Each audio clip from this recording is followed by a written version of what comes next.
Hello everyone, आज इस video lecture में मैं आप लोग को प्रैक्टिस क्वेश्चन कराऊंगा। मैं जो यूनिट पढ़ा रहा था परमाणु संरचना, उसी का ये प्रैक्टिस क्वेश्चन होगा। लगभग 41 क्वेश्चन मैं कराने वाला हूँ। 2-3 और भी एक्स्ट्रा क्वेश्चन होगा, उसको भी हम लोग देखने वाले हैं। तो आज की क्लास में हम लोग परमाणु संरचना का क्वेश्चन करेंगे, ठीक है। इस चैप्टर से 1 या 2 क्वेश्चन बहुत बारी पूछा गया। 2018 में भी एक क्वेश्चन पूछा गया है, शायद 19 में भी एक क्वेश्चन पूछा गया, और पहले के भी एग्जाम्स में इस यूनिट से क्वेश्चन पूछा गया है। तो अभी आप लोग देख रहे होंगे स्क्रीन पे कुछ क्वेश्चन आ रहे होंगे 1 बाई 1। टोटल हम लोग 41 क्वेश्चन देखेंगे, जो कि स्क्रीन पे डिस्प्ले होगा, और एक एक करके एक एक क्वेश्चन करेंगे, ठीक है। तो मेरे साथ साथ आप लोग को भी क्वेश्चन को पढ़ना है, समझना, हो सके तो खुद से आंसर करने का कोशिश कीजिए, ठीक है। यहाँ पे सिर्फ हम लोग क्वेश्चन डिस्कस करेंगे। कुछ क्वेश्चन है जिसका सोल्यूशन बताएंगे, कॉन्सेप्ट बताएंगे। उससे क्या होगा कि उससे रिलेटेड और भी जो क्वेश्चन होगा वो भी हमारा हो जाएगा। तो फर्स्ट क्वेश्चन है, देखोगे आपको स्क्रीन पे देखना है, ठीक है। परमाणु के नाभिक में होते हैं, बोला जा रहा है कि कोई परमाणु है उसके नाभिक में, यानी कि उसका जो न्यूक्लियस होता है उसमें होता है। ए में ऑप्शन आप लोग देख रहे हो केवल प्रोटॉन, बी में ऑप्शन है प्रोटॉन तथा न्यूट्रॉन, सी में ऑप्शन है न्यूट्रॉन, और डी में ऑप्शन है प्रोटॉन, न्यूट्रॉन एंड इलेक्ट्रॉन।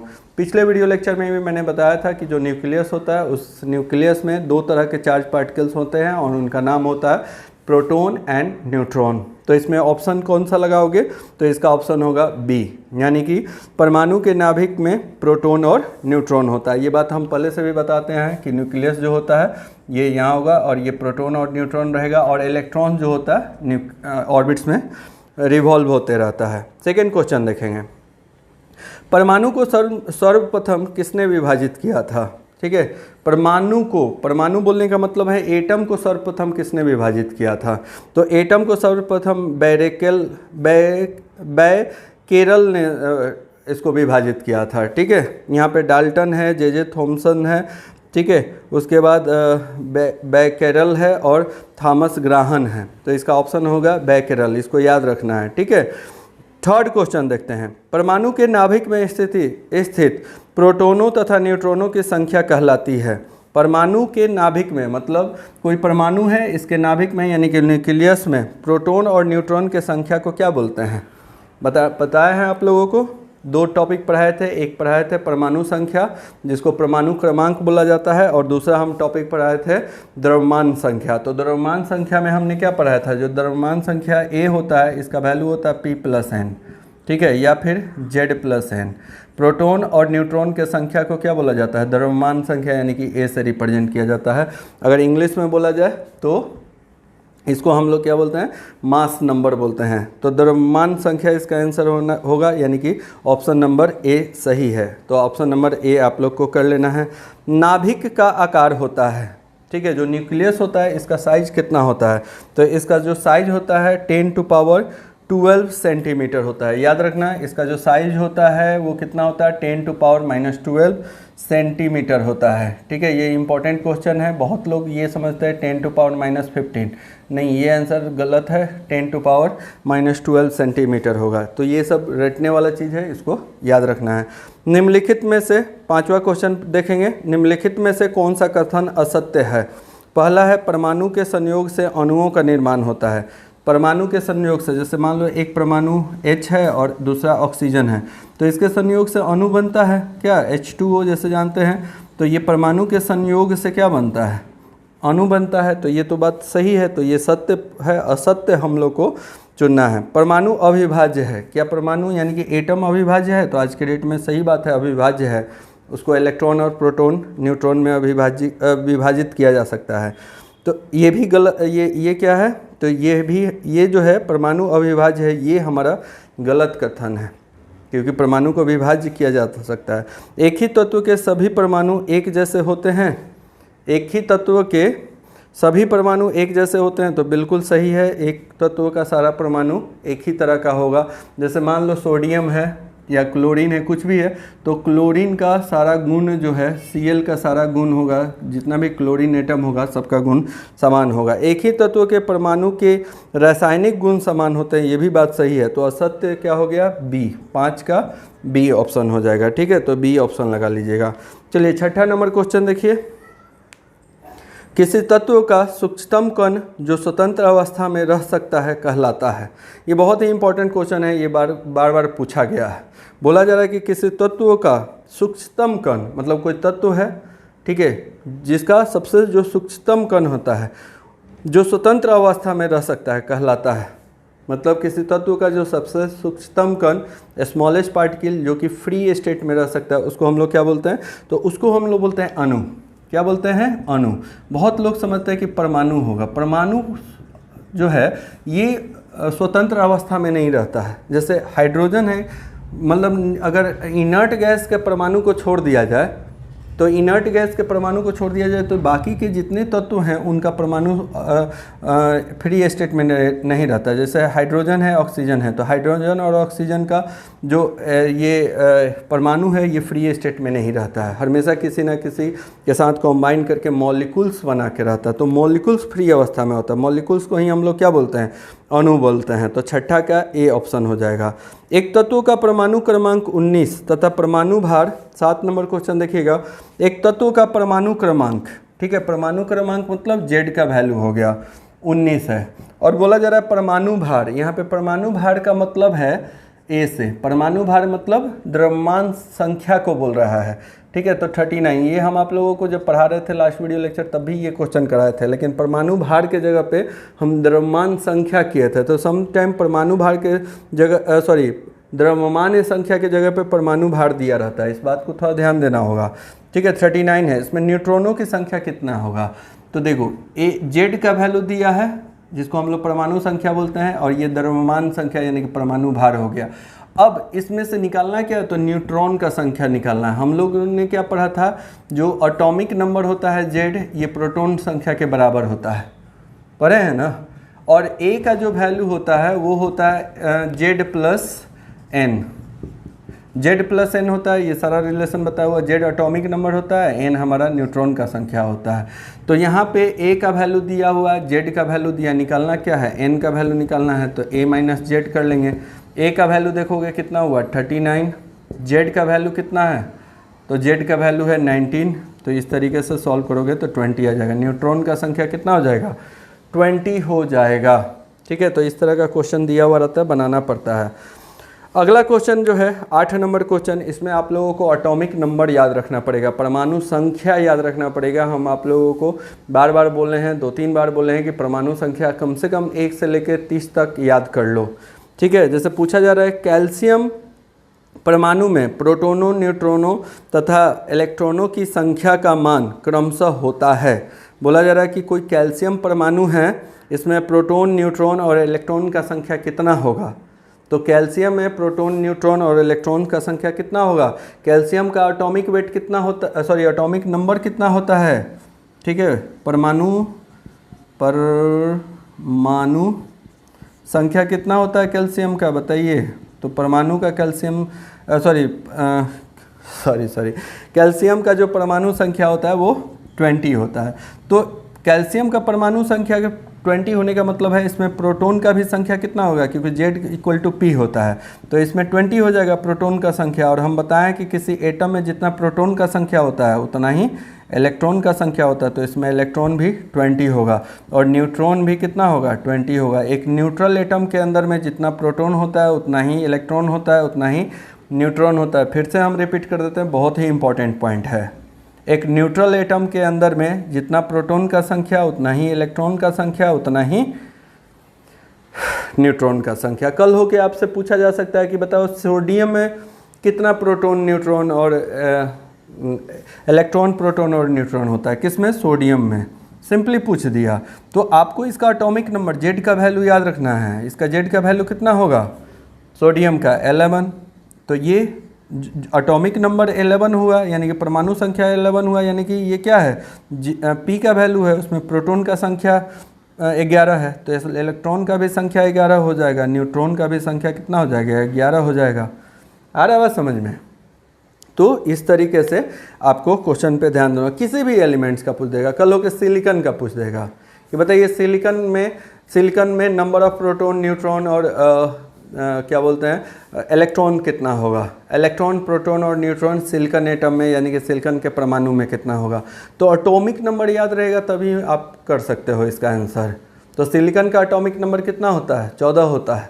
एक दो बारी पूछा हुआ है क्वेश्चन, बहुत बारी पूछा जाता है सिलिकॉन का, ठीक है, या फिर फास्फोरस का पूछ देगा। तो हम बोले 1 से 30 तक कम से कम याद कर लेना परमाणु संख्या, क्योंकि इस तरह का क्वेश्चन पूछा जाएगा कि ये फलना परमाणु है तो इसमें बताइए इलेक्ट्रॉन प्रोटॉन और न्यूट्रॉन का संख्या कितना होगा। तो कर लोगे, ठीक है, याद कर लेना। चलो कहाँ तक पहुँच गए थे हम लोग, तो 8 नंबर क्वेश्चन कर लिए हैं। 9 नंबर क्वेश्चन करते हैं। एक तत्व का परमाणु भार, बोर्ड पे देखना है 9 नंबर क्वेश्चन। एक तत्व का परमाणु भार 45 है तथा परमाणु क्रमांक 21 है। देखोगे परमाणु भार बोला जा रहा है। परमाणु भार बोलने का मतलब जानते हो क्या है, ये ए का वैल्यू, परमाणु संख्या जो हम पढ़ाएं, द्रव्यमान संख्या बताए हैं ना, वही ये बार बार परमाणु भार लिख दिया है। तो परमाणु भार को ए का वैल्यू लेना है। परमाणु भार को क्या बोलोगे, द्रव्यमान संख्या बोलोगे, ठीक है, क्या बोलोगे, द्रव्यमान संख्या बोलोगे, ठीक है। जबकि परमाणु भार अलग चीज़ होता है, लेकिन अब ऐसा दे दिया है तो क्या करोगे। तो ए का वैल्यू है 45, ऐसे लिखना पड़ेगा, आपको पहचानना पड़ेगा क्वांटिटी दिया है। उसके बाद बोला जा रहा है परमाणु क्रमांक 21 है, यानी कि जेड का वैल्यू 21 है, ठीक है। परमाणु में इलेक्ट्रॉन तथा न्यूट्रॉन होंगे। तो देखो एक जेड का वैल्यू कितना है, 21 है। जेड मतलब क्या, प्रोटॉन का संख्या। तो प्रोटॉन का संख्या इसमें कितना है, 21 है। तो इलेक्ट्रॉन का संख्या कितना हो जाएगा, वो भी 21 होगा। अभी जस्ट हम प्रवचन दिए हैं, अगर प्रोटॉन 21 है तो इलेक्ट्रॉन्स भी 21 होगा और न्यूट्रॉन का भी संख्या कितना होगा, 21 होगा। आ रहा है बात समझ में। तो देखो इलेक्ट्रॉन का संख्या 21 होगा, प्रोटॉन का न्यूट्रॉन का संख्या 21 होगा। तो इसमें कौन सा ऑप्शन हो जाएगा, तो इसमें ऑप्शन नंबर ए सही है। कभी कभी हम ऑप्शन नंबर बोलना भूल जा रहे हैं, लेकिन डिस्कशन करके जो चीज़ निकाल रहे हैं निष्कर्ष उसको कर लेना है। तो ए हमारा इसका आंसर हो जाएगा, किसका, तो 9 नंबर क्वेश्चन का। उसके बाद 10 नंबर क्वेश्चन देखते हैं। निम्नलिखित में से कौन सा कथन असत्य है। देखोगे सत्य और असत्य लिखा रहता है। निम्नलिखित में से कौन सा कथन सत्य है, कभी कभी लिखा रहता है कौन सा कथन असत्य है। तो क्वेश्चन सही ढंग से पढ़ना होता है। Which of the following is correct option, which of the following is correct statement या इनकरेक्ट स्टेटमेंट। तो करेक्ट इनकरेक्ट को भी देखना होता है, ठीक है। चलिए बोला जा रहा है परमाणु 3 मूल कणों प्रोटॉन, न्यूट्रॉन और इलेक्ट्रॉन से बना है। तो ये बात तो सही है कि भाई परमाणु जो होता है प्रोटॉन, न्यूट्रॉन और इलेक्ट्रॉन से बनता है। ये तो कुछ गलत नहीं लग रहा है। तो ये बात असत्य नहीं है, ये तो सत्य हो गया। सत्य की हमेशा जीत होती है। क्या परमाणु विभाज्य है, परमाणु जो है वो विभाज्य है, ये भी बात सही है। किसी एक ही तत्व के परमाणुओं के द्रव्यमान भिन्न भिन्न हो सकते हैं। किसी एक तत्व के परमाणुओं के द्रव्यमान हो सकता है। हम आप लोगों को आइसोटॉप्स पढ़ाए हैं, हाइड्रोजन के लिए बताए थे क्या, 3 हाइड्रोजन के आइसोटॉप्स था, तीनों का एटॉमिक नंबर सेम था, लेकिन द्रव्यमान संख्या क्या था, वो अलग अलग था। तो द्रव्यमान संख्या क्या हो सकता है, अलग अलग हो सकता है, ठीक है। तो ये भी बात सत्य है। तो चौथा ऑप्शन है उपरोक्त में से कोई नहीं। तो चौथा ऑप्शन हो जाएगा क्योंकि ऊपर का तीनों जो ऑप्शन है वो सत्य ऑप्शन है। आया बात समझ में रे बच्चा लोग। चलो फिर 11 नंबर क्वेश्चन देखना है, बोर्ड पे आ रहा होगा, ठीक है, अमिताभ बच्चन की तरह। ये रहा 11वां सवाल 1 करोड़ रुपए के लिए कौन बनेगा करोड़पति चल रहा है। 11 नंबर सवाल आपके स्क्रीन पे है। परमाणु क्रमांक बराबर होता है, बताइए। परमाणु क्रमांक जिसको एटॉमिक नंबर बोलते हैं, ठीक है। तो एटॉमिक नंबर किसके बराबर होता है, परमाणु क्रमांक, परमाणु संख्या किसके बराबर होता है, न्यूट्रॉन के संख्या के बराबर, इलेक्ट्रॉन के संख्या के बराबर। सी में ऑप्शन है प्रोटॉनों तथा न्यूट्रॉनों के संख्या के योग के, और डी में ऑप्शन है इलेक्ट्रॉनों तथा न्यूट्रॉनों के संख्या के योग के। तो भैया परमाणु संख्या एटॉमिक नंबर किसके, प्रोटॉन के संख्या के बराबर होता है। तो ऑप्शन नंबर क्या हो जाएगा, परमाणु क्रमांक बराबर होता है, ठीक है। तो देखो ऑप्शन में प्रोटॉन के संख्या के बराबर नहीं दिया हुआ है, न्यूट्रॉन दिया है, इलेक्ट्रॉन दिया है। तो किस पे ऑप्शन लगाएंगे, सी ऑप्शन तो होगा नहीं, प्रोटॉन और न्यूट्रॉन के संख्या के योग के बराबर, ये तो होगा नहीं। डी भी ऑप्शन नहीं होगा, इलेक्ट्रॉनों तथा न्यूट्रॉनों की संख्या के योग के बराबर। तो अब चुनना है, तो इसमें से बी ऑप्शन सही है। 11 का बी बुक में क्या आंसर दिया है भाई? 11 का बी ही दिया है। ठीक है, तो 11 का हो जाएगा बी आंसर, क्योंकि हम आप लोग को बता चुके हैं कि परमाणु क्रमांक प्रोटॉन के संख्या के बराबर होता है, साथ ही साथ इलेक्ट्रॉन के भी संख्या के बराबर हो सकता है। आपके नोट्स में लिखा हुआ होगा Z = P = E, बोलो लिखा हुआ है ना। तो एटॉमिक ये हमारा परमाणु क्रमांक है, तो या तो ये प्रोटॉन के संख्या के बराबर होता है या फिर इलेक्ट्रॉन के संख्या के बराबर होता है। ठीक है, तो आपको मिल रहा है 1 करोड़ रुपया का चेक। चलिए 12 नंबर सवाल देखिए, जो कि आपके स्क्रीन पे है। क्रोमियम का परमाणु क्रमांक 24 है, इसका इलेक्ट्रॉनिक्स विन्यास होगा। ठीक है, तो इलेक्ट्रॉनिक्स विन्यास का जो लेक्चर हम बनाए हैं वहाँ पे जाके देख लीजिए, अभी हम एक्सप्लेनेशन नहीं देंगे। आपको 1 से लेकर 30 तक का लिखना सिखाए हैं। हाँ, एक चीज़ ज़रूर हम बताएंगे, जैसे क्या हम बताना चाह रहे थे थोड़ा सा उसको समझोगे। ठीक है, तो चलिए थोड़ा सा बता देते हैं। ठीक है, कि क्रोमियम का ये जो लिखा हुआ है, क्रोमियम का परमाणु क्रमांक 24 है, इसका इलेक्ट्रॉनिक्स विन्यास क्या होगा? बहुत सुंदर सा प्रश्न है। इस तरह का प्रश्न बहुत बारी पूछा जाता है, बहुत ही इंपॉर्टेंट है, लेकिन ये खतरनाक क्वेश्चन है क्योंकि क्रोमियम का पूछा गया है। क्रोमियम का जब इलेक्ट्रॉनिक्स विन्यास लिखाना हम सिखाए थे आप लोगों को, तो वहाँ पर हमने बताया था कि क्रोमियम एक्सेप्शन केस है। ठीक है, इसका जो इलेक्ट्रॉनिक्स विन्यास होता है इसमें थोड़ा सा ट्विस्टिंग होता है, थोड़ा सा इसको समझने का ज़रूरत है। ऐसा ही क्वेश्चन बहुत बारी पूछा हुआ है प्रीवियस ईयर्स के एग्जाम्स में। तो देखो, जैसे क्रोमियम का जो एटॉमिक नंबर होता है ये 24 है, जो कि ऑलरेडी दिया हुआ है। इसका इलेक्ट्रॉनिक्स विन्यास हम आप लोग को लिखना सिखाए हैं, वहाँ पर थोड़ा सा जाकर डिटेल्स में देख लेना। 1s2 2s2 2p6 3s2 3p6, उसके बाद 3d5 होता है और 3d5 के बाद 4s1। ठीक है, इस तरीके से इलेक्ट्रॉनिक्स विन्यास आपको हम बताए हुए हैं। अब देखो करना क्या है, देखो यहाँ पे ये फर्स्ट ऑर्बिट है, तो इसमें कितना इलेक्ट्रॉन्स है? 2। ये सेकेंड ऑर्बिट होता है 2s 2p, सेकेंड ऑर्बिट है, सेकेंड ऑर्बिट में कितने इलेक्ट्रॉन्स हैं? 8 इलेक्ट्रॉन्स हैं। वैसा ही 3s 3p 3d, यहाँ पे टोटल कितने इलेक्ट्रॉन्स हैं? काउंट कर लो, 2 और 6 8, 8 और 5 13, यानी कि थर्ड ऑर्बिट में कितने इलेक्ट्रॉन्स हो गए? 13 इलेक्ट्रॉन्स हो गए। और ये जो फोर्थ ऑर्बिट है, फोर्थ ऑर्बिट में 1 इलेक्ट्रॉन्स है। तो कितना इसका इलेक्ट्रॉनिक्स विन्यास का ऑप्शन ऐसा ही दिया रहेगा, 2 8 13 1। अब देख लो, ऑप्शन देख लो कौन सा आंसर सही होगा। तो पहला ही ऑप्शन है 2 8 13 1। तो आपको ये लिखने आना चाहिए, जो कि हमने आप लोगों को सिखाया हुआ है। चलिए ठीक है, 13 नंबर क्वेश्चन देखते हैं। इलेक्ट्रॉन की खोज करता है, न्यूट्रॉन की खोज करता है। 13 नंबर स्क्रीन पे क्वेश्चन आ रहा होगा। तो न्यूट्रॉन की खोजकर्ता कौन है? आपको ना इलेक्ट्रॉन, प्रोटॉन, न्यूट्रॉन तीनों के खोजकर्ता लोग का नाम याद होना चाहिए। आप लोग को हम बता चुके हैं, जे थॉमसन इलेक्ट्रॉन को खोजे थे। ठीक है, इसके खोजकर्ता, इलेक्ट्रॉन्स के खोजकर्ता कौन है? तो जे थॉमसन है। ई गोल्डस्टीन किनके हैं? तो ई गोल्डस्टीन है तुमको होल्स के, प्रोटॉन के। ठीक है, और तीसरा जेम्स चार्डविक हैं। जेम्स चार्डविक हैं किनके खोजकर्ता? तो ये खोज करता है न्यूट्रॉन के। तो तीनों को चलते फिरते याद रखना है, जे थॉमसन, ई गोल्डस्टीन और जेम्स चार्डविक। तो जो जेम्स चार्डविक थे ये हमारे न्यूट्रॉन के खोजकर्ता थे। 13 नंबर का थोड़ा सा आंसर देख लेते हैं। ठीक है, सही है, ए नंबर ऑप्शन हो जाएगा। लेकिन याद आपको तीनों कर रखना है। 2018 में ये क्वेश्चन पूछा हुआ है, शायद इलेक्ट्रॉन्स का पूछा था कि खोजकर्ता कौन है। पर 14 नंबर क्वेश्चन देखोगे। परमाणु के मूल कण जो नाभिक में उपस्थित नहीं होते हैं। ठीक है, परमाणु के मूल कण जो नाभिक में उपस्थित नहीं होते हैं। तो परमाणु के 3 मूल कण होते हैं, हम आप लोगों को पढ़ाए हैं, इलेक्ट्रॉन, प्रोटॉन, न्यूट्रॉन। तो प्रोटॉन और न्यूट्रॉन तो नाभिक में रहता है, तो तीसरा एक इलेक्ट्रॉन्स है वही नाभिक में नहीं रहता, वो तो ऑर्बिट्स में घूमते रहता है। तो इसका 14 का कौन सा ऑप्शन हो जाएगा? Option number B, electron.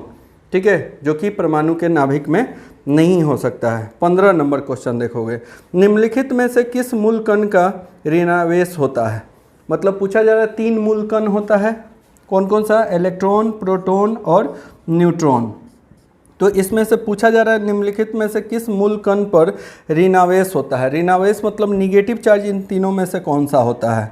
ठीक है, तो इस पे निगेटिव चार्ज होता है। किस पे? इलेक्ट्रॉन पे। पॉजिटिव चार्ज होता है प्रोटॉन पे, इलेक्ट्रॉन पे निगेटिव चार्ज, प्रोटॉन पे पॉजिटिव चार्ज और न्यूट्रॉन पे नो चार्ज होता है, कोई चार्ज नहीं होता, ये चार्ज उदासीन होता है, नो चार्ज।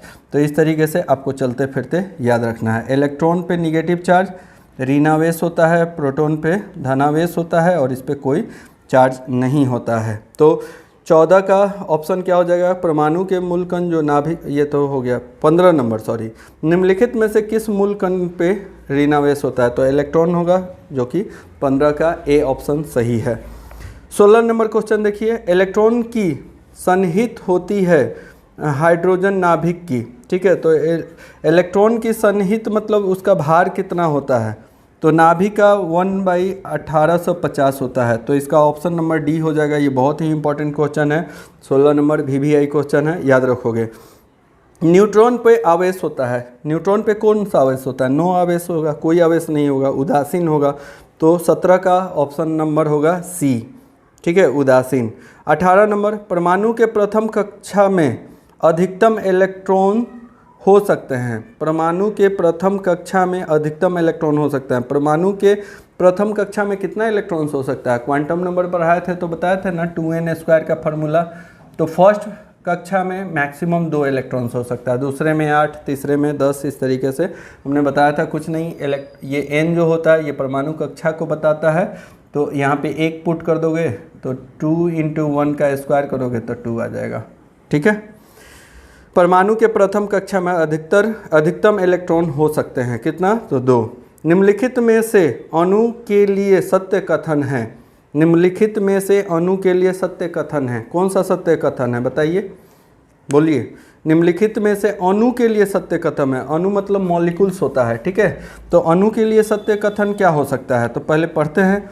यह स्वतंत्र अवस्था में रह सकता है, तो बिल्कुल सही बात है, यह स्वतंत्र अवस्था में रह सकता है।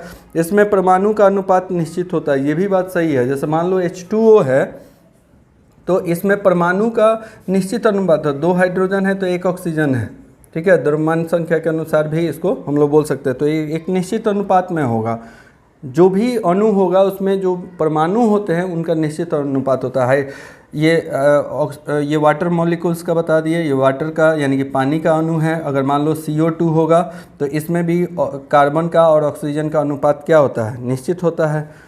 तो 2 ऑप्शन पढ़ लिए। एक, यह स्वतंत्र अवस्था में रह सकता है, तो अणु स्वतंत्र अवस्था में बिल्कुल रह सकता है, इसमें परमाणुओं का अनुपात निश्चित होता है, ये भी सही है। इसकी आणविक संरचना परमाणु की व्यवस्था को प्रदर्शित करती है, तो ये भी बात सही है। तो इसमें से सत्य कथन कौन है, उपरोक्त सभी। 19 का ऑप्शन होगा डी। थोड़ा सा मिला लेते हैं भाई, बुक्स में क्या दिया है, तो 19 का डी ऑप्शन बिल्कुल सही है। तो 19 का डी आंसर हो जाएगा। तो उसके बाद 20 नंबर क्वेश्चन है, पढ़ते हैं। परमाणु का समस्त भार केंद्रित होता है, तो किसी परमाणु का समस्त भार केंद्रित होता है उसके नाभिक पे, ठीक है। जो परमाणु होता है उसमें ऑर्बिट्स भी होता है, एक नाभिक भी होता है। तो इसका पूरा का पूरा भार जो होता है ये नाभिक पे न्यूट्रॉन और प्रोटॉन और न्यूट्रॉन के भार पे डिपेंड करता है, क्योंकि इलेक्ट्रॉन्स बहुत ही कम वजन का होता है, नेग्लिजिबल होता है। तो परमाणु का